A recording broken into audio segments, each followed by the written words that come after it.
月妹妹，月妹妹，月妹妹，你在吗？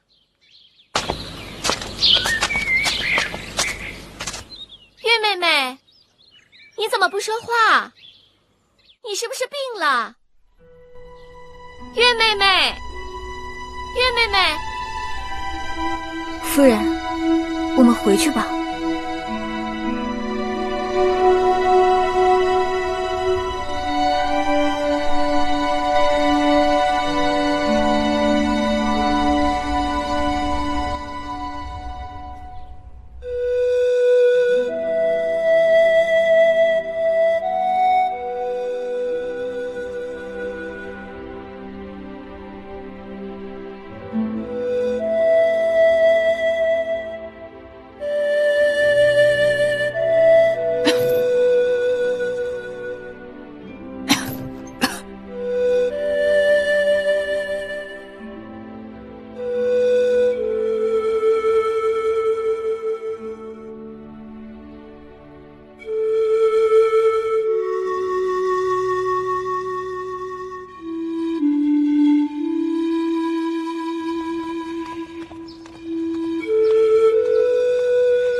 抓到没有？电脑黑，他跑了。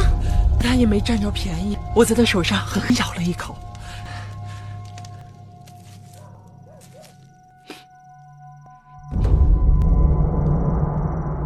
女稚，是什么草药？麻黄。我给舒公主开的方子里就有这麻黄。麻黄虽能解除舒公主的寒症，可若过量，必会引起失眠、头疼、心悸。公主现在就有这些症状。该死！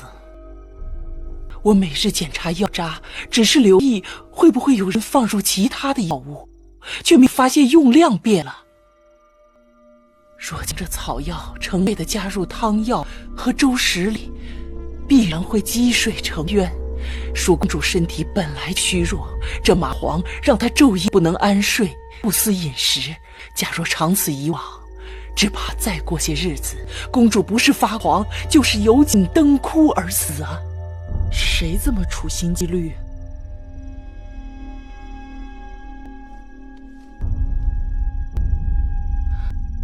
这方巾不像是寻常人家用的东西，倒像是宫里头的。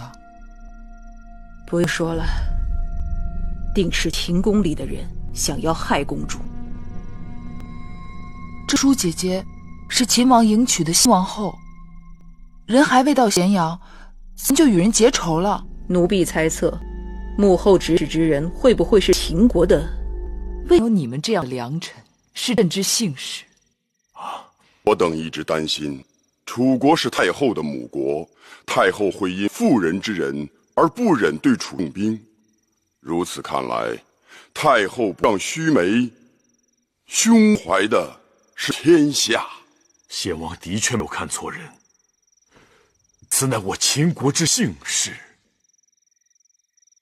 此事你们与白起尽快拟一个详细谋略出来。是。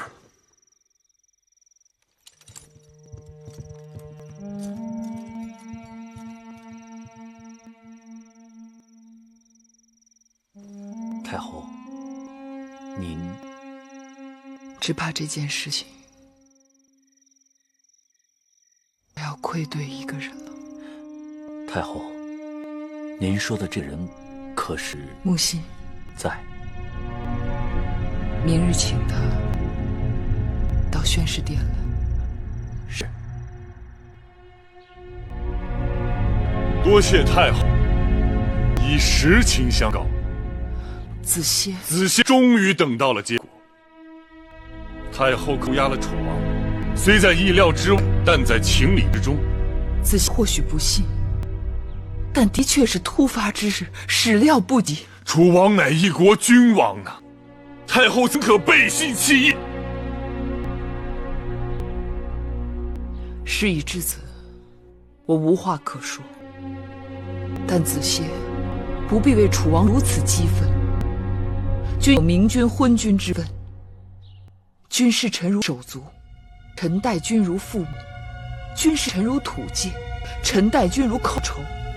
既然楚王是屈子于你等贤臣为泥土草皆任意践踏，那子谢……秦王盖世英雄，识得你，珍惜你。秦王高识远见，对芈月有知遇之恩。若没有秦王，芈月始终是见识普通的小女子，跟着秦王，月儿才长大了。未遇见秦王之前，月儿只是看重儿女之情，白水见心，清澈如新。结识秦王之后，才知这世上还有另一种高岸深谷的情谊。高岸深谷，月儿说道：“秦王定是待月儿如父如兄，所以当日月儿才割舍不下。也是从那日起，月儿便知，这天地间，我亏欠的最多的人，便是你。”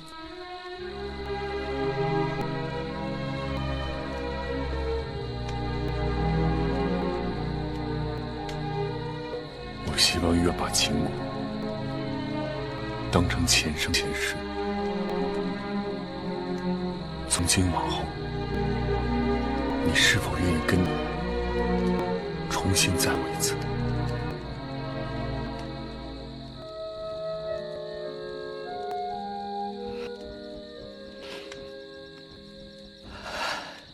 你说廷尉右丞被杀，糜夫人带着公子季出逃，该是事出有因吧？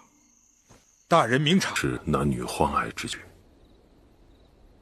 糜吹奏得如此深感，想必是在悼念心上人。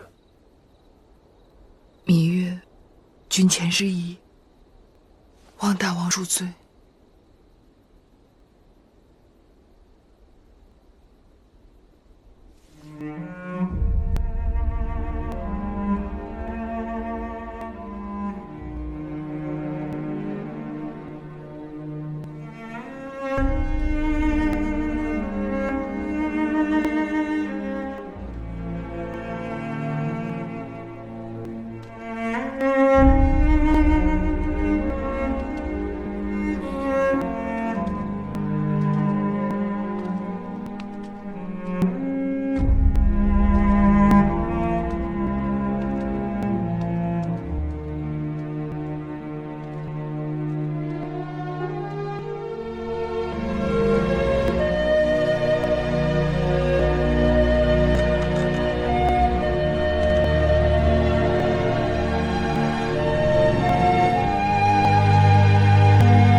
光这个马字，七国就各有不同的写法。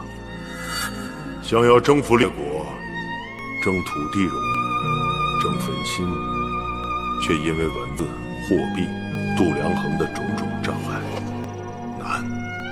只要统一了疆土，再想统一文字、统一度量衡，也不过是岁月光阴的事情。习俗一致了，人心自然顺服。这是寡人的志向。夜月，你可愿意陪寡人完成这个抱负？但假若有一日，大秦需要芈月扶持，您万万不可以再推辞。大王，大王，女儿羞愧，女儿有负您的希望中托。